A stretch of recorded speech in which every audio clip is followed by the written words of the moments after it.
Lamborghini has always been the dream for me as a petrol head. I love Ferraris, I love the pedigree, I love the history, but Lamborghini for me has always had the edge as a supercar over every other supercar manufacturer and has been from the Countach and Diablo on my bedroom wall, has always been the dream. Now, fortunately, as a family in 2009, we bought a Gallardo Spider in pearlescent Jello Orion, and that car became the epitome of our events at the Sharnbrook Hotel. So, from 2009, as a poster car, as one of the cars at the show, I went to other events with the Gallardo. It was literally synonymous with Sharnbrook events and myself. And as we had that car 10 years and 22,000 miles later, my brother may have done some miles, my sister did some miles, but predominantly I was the one that was so madly in love with the brand, the car, the look, the network that I was creating and growing to know that I'd literally done 20,000 miles in 10 years. And it came to a time when the car had to move on and I was without a Lamborghini. Now, that's all fine because, it's just a time in your life. And we'd had 10 years with the car. And would I ever get another one? I didn't think I was ever going to be in a position to. Things that happened with lockdowns and the business being affected, etc. We had to rebuild to a certain extent. And everybody was in the same storm, but in a different boat. Fortunately for me, petrolism really took off after the lockdowns reopened our businesses, and I started collaborating with lots of different car clubs and different events and different venues, and geographically taking petrolism literally on the road and prolifically putting on events.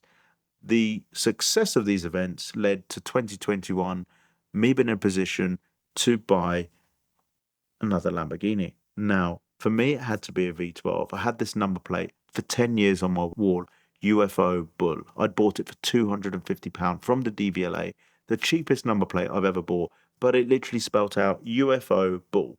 Now, for me, a UFO Bull is a V12 Lamborghini, doors up, bang, aggressive, spectacular, theatrical, as my Scottish Muslim friends say, the bally bally. It brings the actual theatre to the roads. When I was looking into it and I'd convinced my wife with man maths that this was a really good move for me, I wanted the dream Lamborghini. But at that time, the dream Lamborghini wouldn't have been practical enough. So when I looked at the different models of V12s, Murcielago, Diablo, Aventador, a 2013 Lamborghini Aventador, doors up, V12, spectacular, naturally aspirated engine, rasping, was everything I could imagine. And so I started looking irregularly at the listings around the UK. And it just happened one night, about a month after I'd convinced myself and convinced my wife, that the best colour, Viola Ophelia LP704, came onto the market at £167,000. And on Monday morning, I called up without asking any questions, not knowing how I was going to pay for the car, put down the deposit.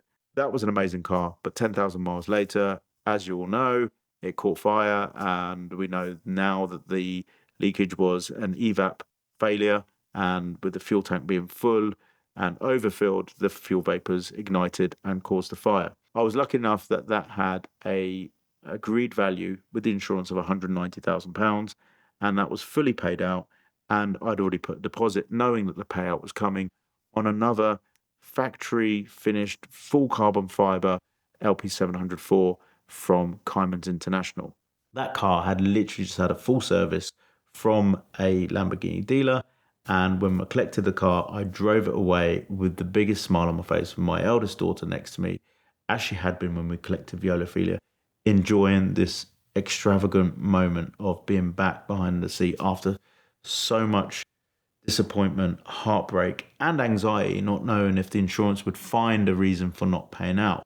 One of the reasons was that the LP700s and lots of the Aventadors had had a recall in 2017 for the evap failure, and if mine hadn't had the recall, I wouldn't have had the payout. So I was lucky enough that Lamborghini Pangborn found the paperwork, etc., provided the proof, and the insurance company was appeased that everything was in working order at the time of the fire.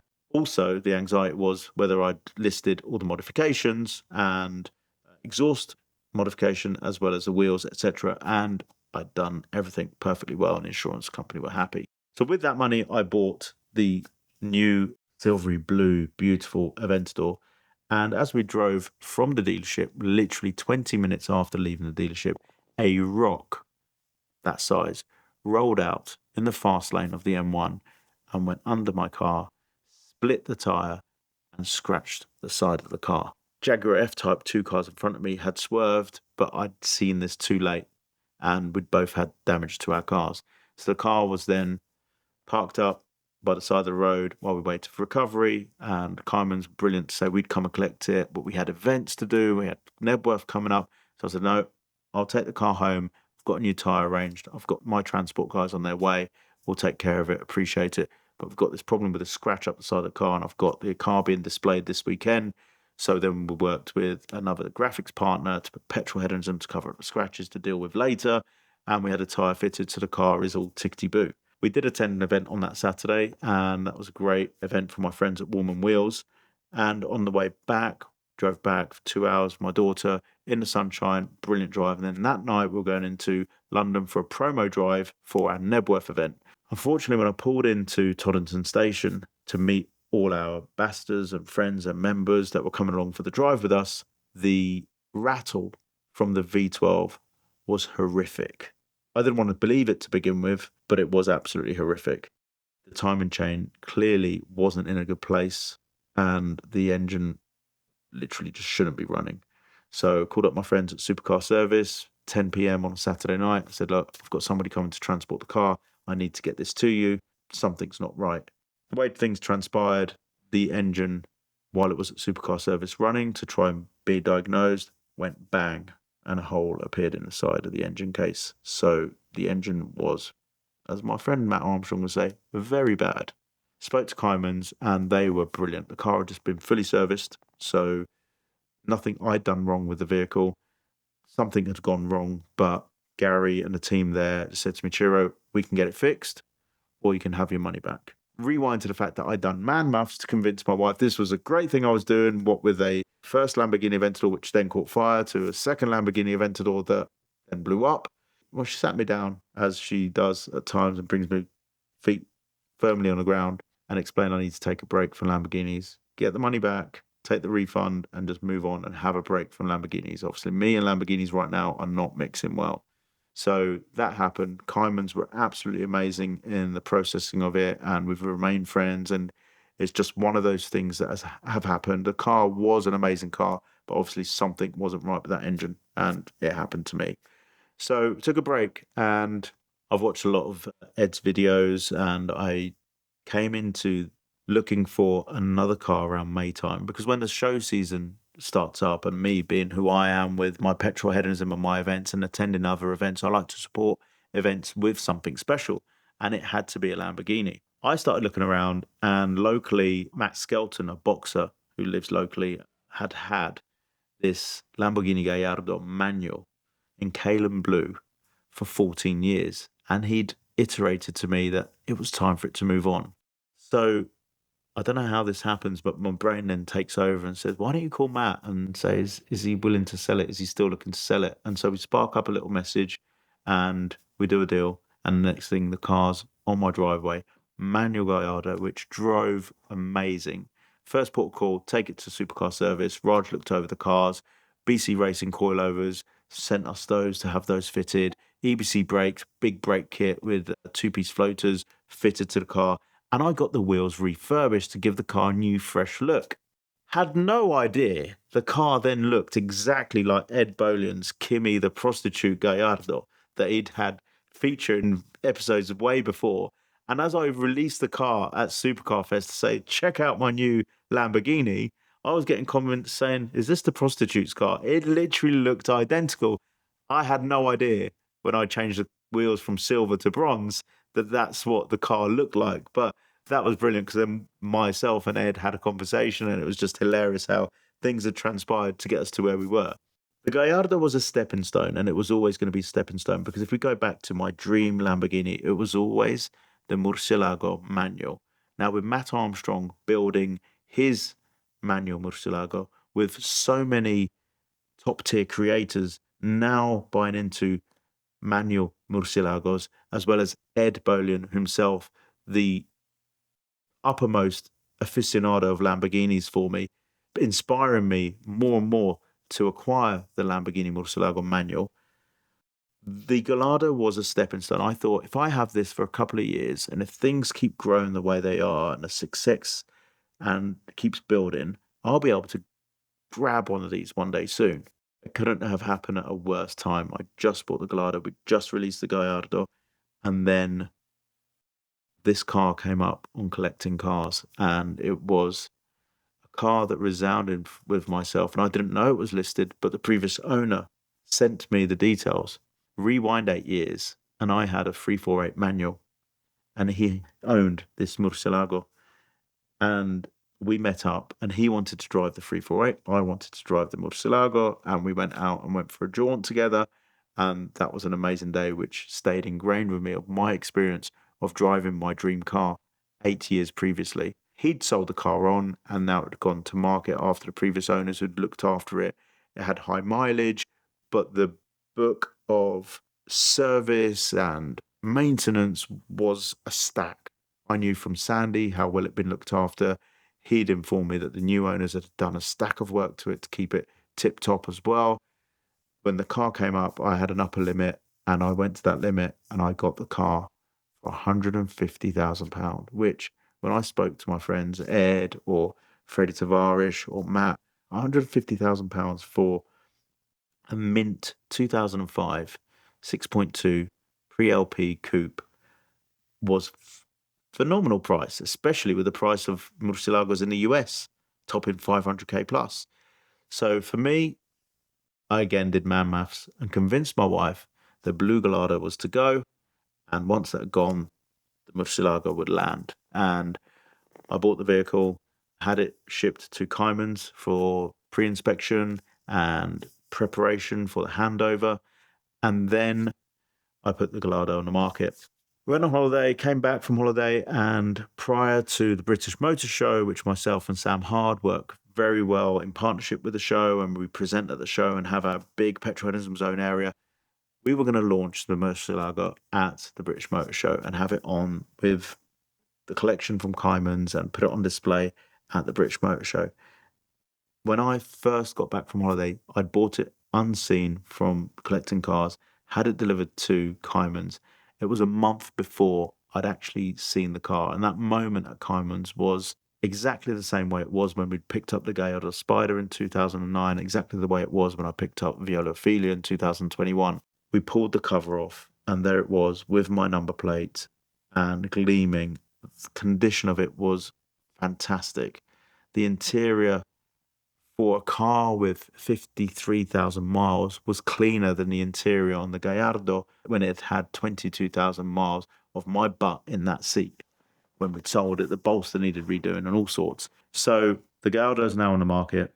Murcielago is being driven back for the first time. And honestly, the exhaust notes on that car, the manual shifter, the clunk as you make that gear change from first to second to third to fourth to fifth to sixth, the Larini cats, the Tubi exhaust, the pipes on the back, the form, everything about the Lamborghini Murcielago. I finally attained my dream Lamborghini. As a child, I dreamt of this car. It wasn't the practical one to have when I first bought a V12. And with the number plate UFO ball having kind of lived and died with Viola Ophelia, I didn't feel it was the right plate to put on the Murcielago. I thought this one has to bear my number plate, my first private number plate that I'd ever bought when I was 17. It had been on a Fiat Punto at that time, like one of my first cars. And so now it was there, and for me was such a special moment to enjoy with one of my daughters and bring that car home and place in my garage.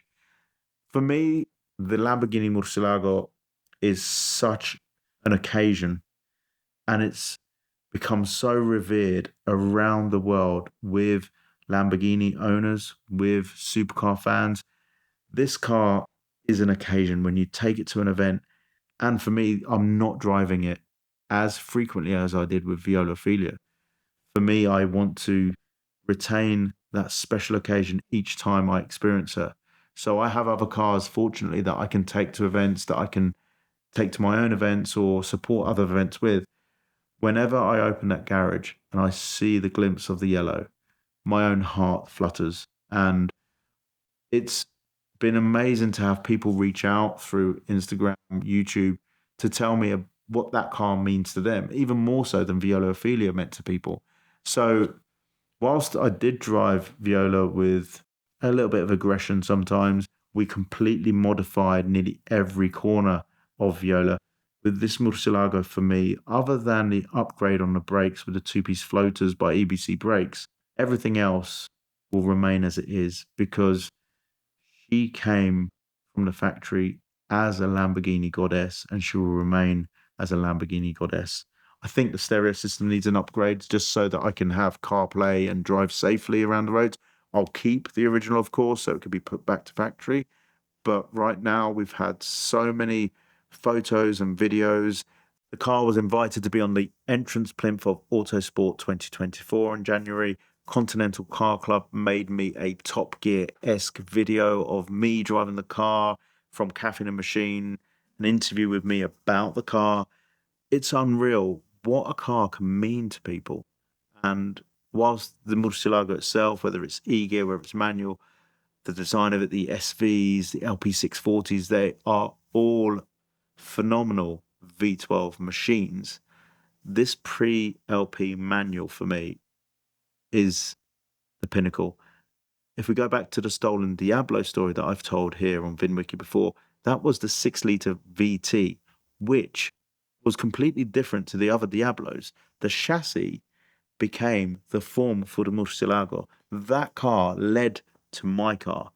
And we've gone full 360 with the whole story of my involvement with the stolen Diablo story and now owning my dream car, the Murcielago 6-litre VT.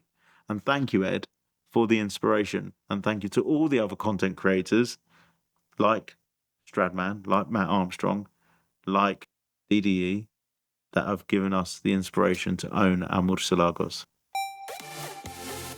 When you get a ticket, it might look something like this, but the first thing that you need to do is take a picture of that ticket and send it to 305-305. That will get the ticket clinic on your case immediately. They've got brick and mortar offices in Georgia, Florida, and California, but they can help you find a ticket no matter where you get it in the United States by helping you find a local attorney that will do everything they can to help you avoid costly fines, insurance premium increases, points on your license, risk of suspension, even jail time. They've helped me out with this ticket and many others and a lot of my friends as well. So check them out now at the link in the description below, or again, text your ticket to 305-305 to get the ticket clinic on your case. They are the perfect partner in your fight against any speeding ticket.